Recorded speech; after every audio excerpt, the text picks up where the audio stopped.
vous propose de passer à la deuxième partie de la présentation, donc l'offre Uptech Multimédia. Donc qu'est-ce que c'est? On a en fait incorporé un web serveur sur une carte SIM. Non. Si. D'accord. Tout ça, tout grand dans ce tout petit truc. Dans ce tout petit truc, on a embarqué l'un des plus petits web serveurs du monde.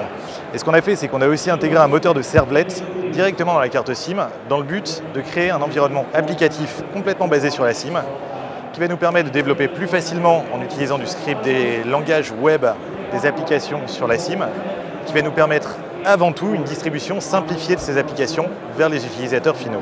Tu as bien dit pas un moteur de serviette, mais un moteur de servlet. De servlet, tout à fait, non de serviette, à ne pas confondre. Voilà, c'est bien ça. Voilà, donc ce que je te propose, c'est de commencer par une application très connue qui est Windows Live Messenger.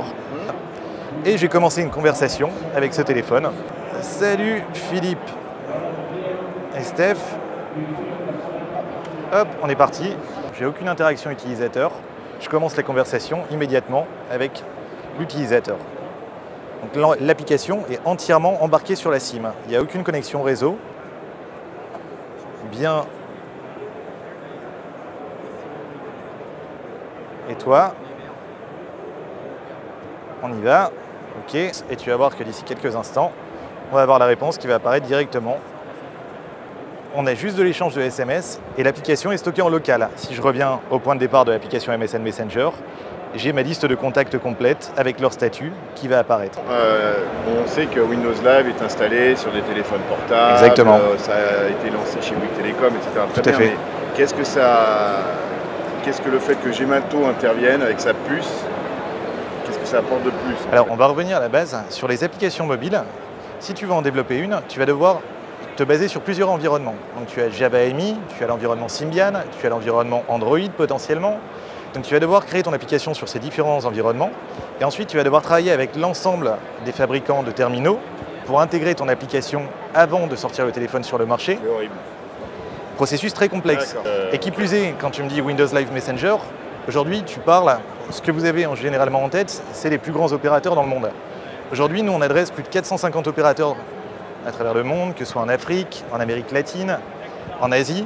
Et ces opérateurs-là n'ont pas tous les moyens d'embarquer un client au départ. Et si tu veux le proposer au téléchargement, il faut que l'utilisateur aille sur l'Internet mobile, trouve l'application, la télécharge. Donc là, tu te retrouves avec l'application directement embarquée sur la SIM, très facilement distribuable et en plus portable. C'est-à-dire que si je prends ma carte SIM et je la mets dans un nouveau téléphone, je garde mon application. Avec sa configuration. Avec sa configuration qui plus est. C'est-à-dire que dans les pays asiatiques, où bon, c'est un petit peu, déjà c'est compliqué en Europe, le mobile, les Tout à fait. opérateurs, tout ça, on connaît un petit peu l'histoire.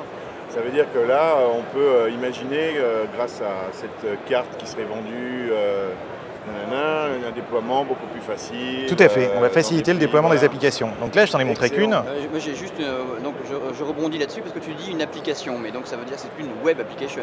C'est une web application, mais qui est en local. C'est donc codé avec les outils du web, du HTML, Tout à fait, du HTML, CSS, du JavaScript, du CSS. D'accord. Donc c'est assez classique. Ce qui veut donc dire, c'est aussi pour ça que tu dis que c'est portable sur n'importe quelle plateforme. Tout à fait. Puisque ça Exactement. pas du natif BlackBerry. On n'est pas sur du natif du tout, on est vraiment complètement indépendant de la plateforme. On peut par exemple développer également des widgets, donc disons un widget news. Je vais ouvrir par exemple Daily News, je vais updater mon flux, j'appuie sur le petit bouton, échanger avec le réseau, je vais chercher les informations sur le réseau, je les rapatrie en local et j'accède à mon flux de news. Là, on a essayé d'aller un peu plus loin et en fait, je vais vous présenter un phonebook unifié où en fait, vous allez rentrer votre login password sur votre compte mail préféré.